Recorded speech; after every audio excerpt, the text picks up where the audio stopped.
You are listening to Radio Long Island City, recorded at our studios near Hell Gate, 9 kilometers north of the Harbor Hill Moraine. And now, the Observatory. The Observatory, Wednesday the 8th of April 2026. It is 19 days after the spring equinox. It is 74 days before the summer solstice.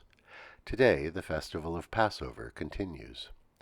Today is the 39th day of the American and Israeli war against Iran and Lebanon. Yesterday, the president said, quote, "A whole civilization will die tonight, never to be brought back again," unquote. There is a word for that. It is genocide. Decent people cannot remain silent. The sun rises today at 6:28 a.m. Solar noon takes place today at 12:58 p.m. The sun sets today at 7:28 p.m., civil twilight ends at 7:56 p.m., and nautical twilight ends at 8:29 p.m. The length of daytime today is 2 minutes, 39 seconds longer than yesterday.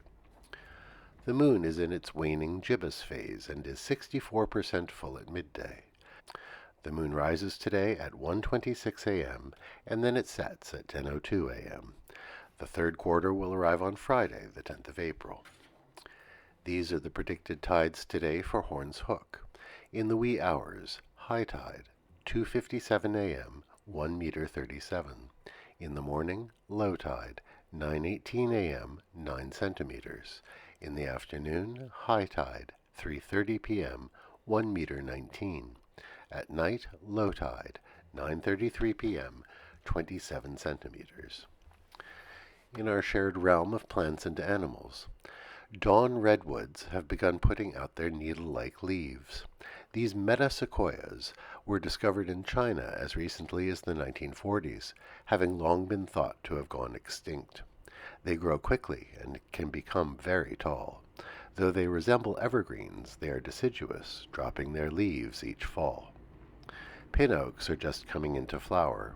The male flowers are sprays of yellow catkins. The smaller female flowers will develop into acorns.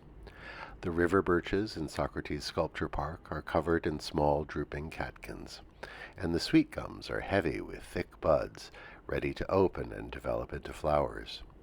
Already the ground under the cottonwoods is covered with large spent male catkins that drop once they have released their pollen. Commemorations. On this day in 1730, Congregation She'arit, Israel, opened its doors on Mill Street in Lower Manhattan.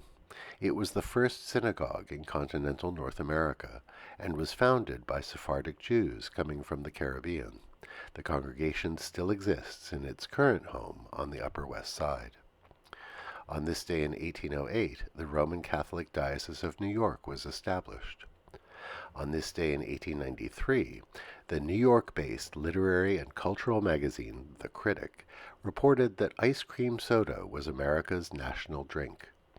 The ice cream soda was invented in the 1870s and had grown to enormous popularity as the newfangled soda fountains had proliferated across the United States. The short article in The Critic resembles today's New Yorker section, The Talk of the Town. The anonymous writer said, "We may not have produced a great literature or a distinctive school of art, but we have invented the refreshing combinations of frozen cream, fruit juice, and fizz."